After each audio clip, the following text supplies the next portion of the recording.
السلام علیکم پیارے بچوں، امید ہے آج آپ سارے ٹھیک ہوں گے۔ آج کی کہانی کا عنوان ہے موتیوں کا ہار۔ پرانے وقتوں کی بات ہے کہ ایک گاؤں میں ایک بیوہ اپنی بیٹی افشاں اور بیٹے افتخار کے ساتھ ایک چھوٹے سے گھر میں رہتی تھیں۔ وہ ہنسی خوشی زندگی گزار رہے تھے کہ ایک دن بیوہ عورت کا انتقال ہو گیا۔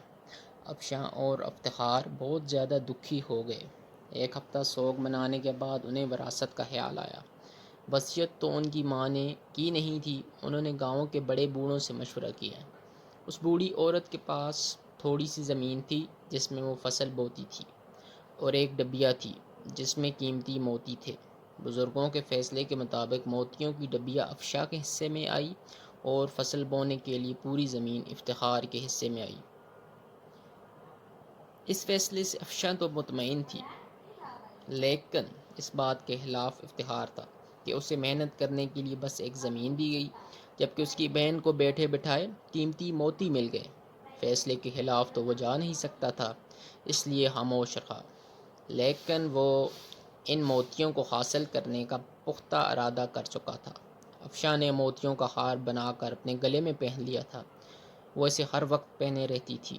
رات کو سوتے وقت اس کو اتار کر اپنے تکیے کے نیچے رکھ دیتی۔ ایک رات جب افشاں اپنے کمرے میں سو رہی تھی، افتخار دبے قدموں اس کے کمرے میں داخل ہوا۔ موقع دیکھ کر تکیے کے نیچے سے وہ ہار اٹھایا اور گاؤں سے دور جا کر جنگل میں ایک درخت کے نیچے مٹی میں دبا دیا، تاکہ کچھ دنوں بعد جب یہ معاملہ تھم جائے گا تو وہ اسے نکال کر بیچ دے گا۔ اگلی صبح جب افشاں اٹھی تو ہار کو نہ پا کر بہت پریشان ہوئی۔ اس نے اسے ہر جگہ ڈھونڈا لیکن نہیں ملا۔ افتخار سے پوچھا تو اس نے لا علمی کا اظہار کر دیا۔ اب تو وہ اور بھی پریشان اور فکر مند ہو گئی۔ اس نے گاؤں میں اعلان کروایا کہ جو شخص اسے اس کا ہار لا کر دے گا وہ اس سے شادی کرے گی۔ گاؤں کے بہت سارے نوجوان اس سے شادی کرنا چاہتے تھے۔ اس ملک کا شہزادہ ارسلان ان دنوں بیس بدل کر رعایا کا حال دیکھنے اس گاؤں میں آیا تھا۔ وہ شہزادہ بہت ایماندار اور عقل مند تھا۔ اسے افشاں کا ہار گم ہونے کا پتہ چلا۔ ایک آدمی سے سارا ماجرا پوچھ لیا۔ اب اس کا پہلا شک افتخار پر گیا، کیونکہ وہ بہت پرسکون تھا، جبکہ اس کی بہن کا اتنا قیمتی ہار گم تھا۔ پریشان تو اس سے بھی ہونا چاہیے تھا۔ شہزادے نے افشاں کی مدد کا فیصلہ کیا، اس لیے وہ واپس محل نہیں گیا، گاؤں میں ہی رک گیا۔ رات کو افتخار اس ہار کو نکالنے کے لیے جنگل کی طرف جانے لگا۔ شہزادے نے اس کا تعقب کیا۔ جیسے ہی افتخار نے زمین میں سے ہار نکالا، شہزادے نے اسے پکڑ لیا اور اسے افشاں کے پاس لے گیا۔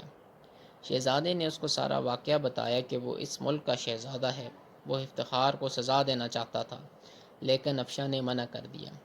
شہزادہ افشاں کی اس رحم دلی سے بہت متاثر ہوا۔ اپنی بہن کا یہ حسن سلوک دیکھ کر افتخار نے شرمندہ ہو کر بہن سے معافی مانگ لی۔ افشاں نے اسے معاف کر دیا۔ اپنے وعدے کے مطابق افشاں نے شہزادے سے شادی کر لی اور اس کے ساتھ محل چلی گئی۔